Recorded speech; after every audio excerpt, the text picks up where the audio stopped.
G'day guys, welcome back to Supercoach with DR. Today we are going to talk a bit of BBL Supercoach. Now, this is a beginner's guide, so if you're a seasoned veteran of the game, this video probably isn't for you. And believe me, I'm far from an absolute expert. Last year was the first year I gave this a real crack, so I'll go through a little bit of my history, and then I'll get into some of the real basics like team structure, how many players we need to select, what the salary cap's like. We'll then talk about how you actually score as a batsman, as a bowler. You can even score as a fielder in this game, which is a little bonus as well. And then we'll take a quick look at some of the fixturing because this is super important when you are selecting your initial side and when you are making your trades during the season as well. So I will be inviting some special guests onto the channel over the next month. Next week, I'm getting an absolute legend on. It's going to be his first podcast, first time on YouTube or on any other platform. So really excited to invite him on. He is a bit of a fixture expert. And once you get a little bit more familiar with the game, you will understand how important fixturing is. But as I said, I'm going to save that deep dive analysis for some future videos. Today, I'm just going to talk about some of the absolute basics. So hope that well, guys, let's get straight into it and talk a little bit about the game of BBL Supercoach.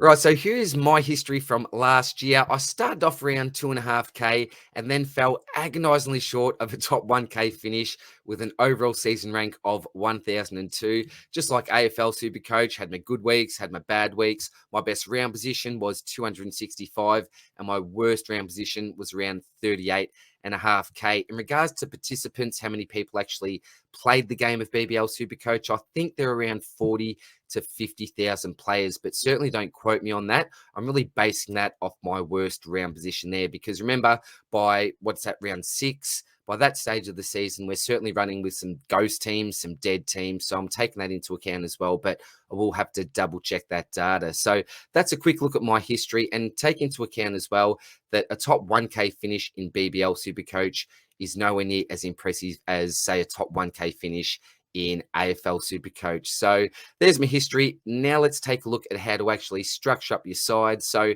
in total, you've got to select 16 players, 2 wicket keepers, 7 batsmen, and 7 bowlers. You have one of those wicket keepers on field, 5 batsmen on field, and 5 bowlers for a total of 11 players on field and 5 as your emergencies as well. In regards to player pricing, you've got a $2 million salary cap there, 16 players, as I mentioned. The highest priced wicketkeeper you'll find is Quinton de Kock at around 180K. Well, right on 180K. I won't make any jokes about the name there. I'm too mature to do that. You know me. The lowest priced wicketkeeper you'll get is Sam Whiteman from the Scorchers there, 62,500. In regards to the batters, you've got Matty Short coming up at just over 244K, all the way down to Harry Dixon, my man H, at 42,000. For the bowlers, the highest priced bowler is Jai Richardson. He's actually the most expensive player in the game. He's an absolute gun. He'll set you back 247K. And then you go all the way down to his teammate in Hamish McKenzie, 42,000 as well. So with AFL Supercoach, you obviously need to select 30 players. You've got 10 mil there.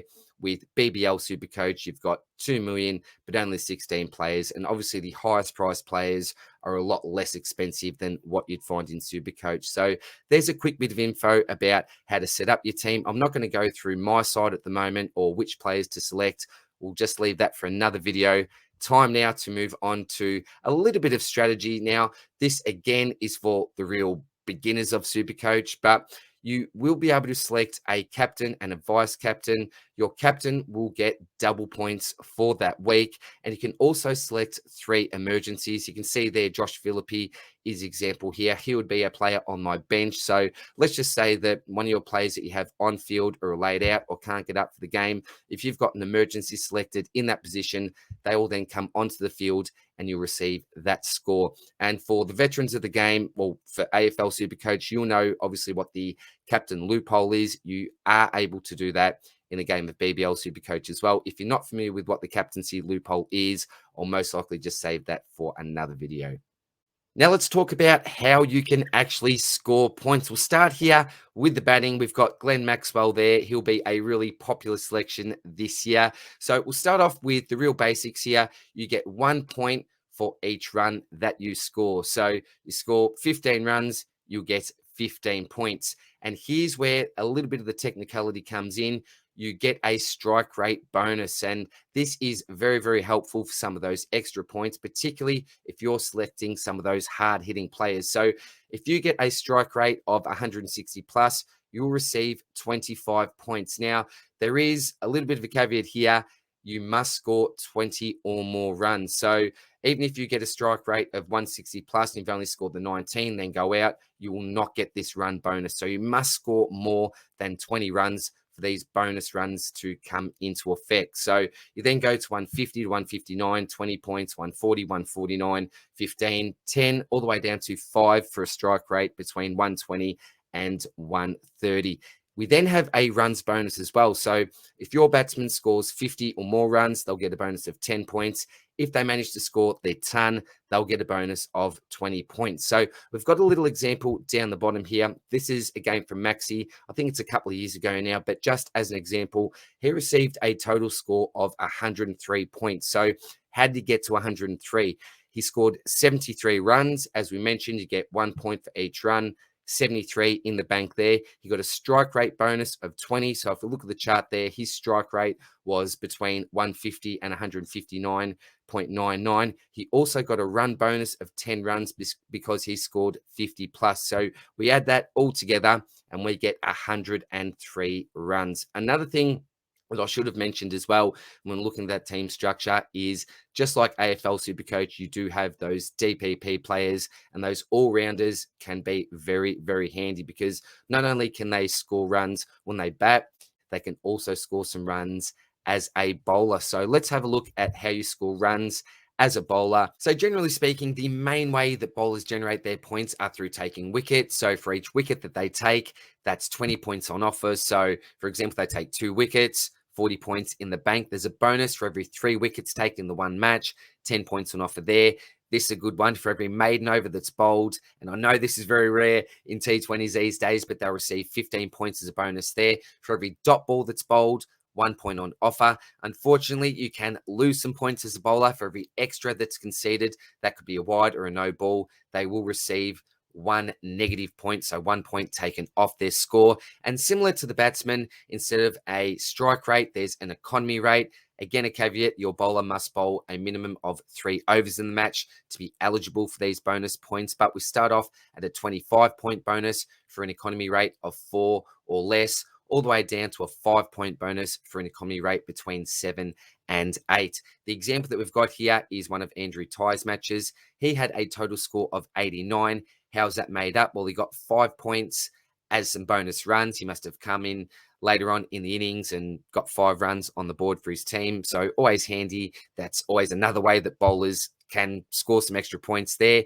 He got 60 in the wicket column, which means that he scored, well, he took 3 wickets, so 60 points for that. We know that when you take 3 wickets, you get a 10-point bonus. We can see that in the WB, stands for wicket bonus. We then look at 10 under the dot ball section, so 10 dot balls, really handy.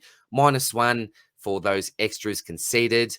Still okay. We can live with -1 there. And then the economy rate, we've got 5 points. So that must have been between 7 or 8. And don't worry, if you're a fan of some of those classic catches, you can also score points in the field as well. So for a catch, that's 10 points. If you effect a run out, 20 points. That's a really, really nice bonus there.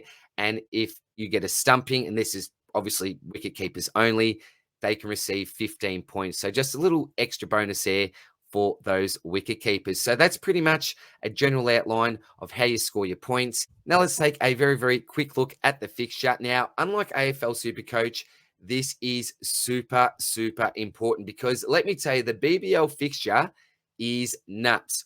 Look at what we have here.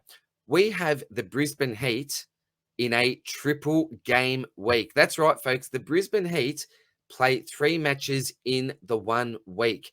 And why this is really, really big for Supercoach is because all of those 3 scores count for the 1 week score. So if we load up on some Brisbane Heat players early, they have the potential to get 3 scores that count for your single round score. It is absolutely massive. Throughout the season, we have lots of double games. Now, the triple game is extremely rare just for the Heat in round one, but we have lots of double games throughout the season as well. So the example we've got here in round one and the Melbourne Stars. So they play 7:15 on Thursday the 7th and then play another match on Wednesday. Well, there you go. That's how long for the rounds go. So they play a double game week in round one, meaning that they can potentially have two scores that will count for that run round. And then we have another team such as the Adelaide Strikers. They only have one game in round one. So that's certainly something that you really need to take into account when you are selecting your initial side. And again, like AFL SuperCoach, teams do have buys. So another thing that you need to take into account with your planning. So I know that a lot of the strategy that I used was taking a look at the fixture, making sure I was really organized with that, and looking to trade in those players that have double game weeks. Now, this is where I'm starting to get a little bit excited because we are welcoming a very, very special guest onto the channel. His name is Nathan Scoble. So many of you may already be following this legend on Twitter, Scobie Bryant 36. Absolute legend of the Supercoach community in general, bloody Collingwood supporter.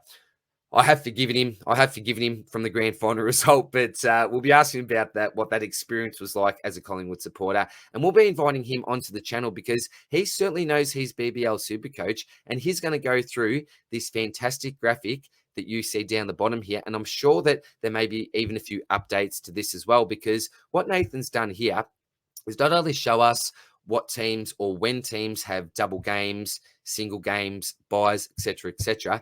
He's also given us a little bit of information about player availability, and that's super important when we are playing the game of BBL SuperCoach. You may have some of those import players that may have international duties where they may need to go home. You may have a lot of Australian players as well that may be involved in, just say, the Prime Minister's game. Again, international duties, domestic duties, etc., etc.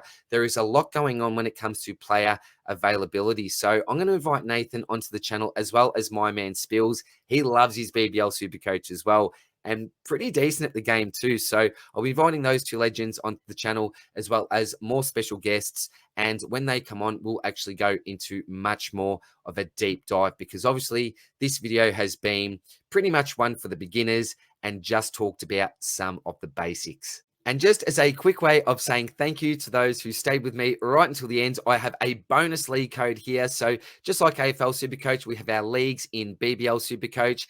This is actually a 20-person league. You can go all the way down to a 6-person league. But I thought for the first one I'm going to put out there, the more the merrier. So the code you're looking for is 974019. That's 974019. And I've also got a group going as well. The code you're looking for there is 425656. Unlimited entries for that, but only 20 spots available for that league code. As I said, just a quick way of saying thank you for sticking with me until the end. So that is it for this video, guys. Thank you very much as always. Hope that you're well, and stay tuned for more BBL content with some absolute legends coming up within the next month.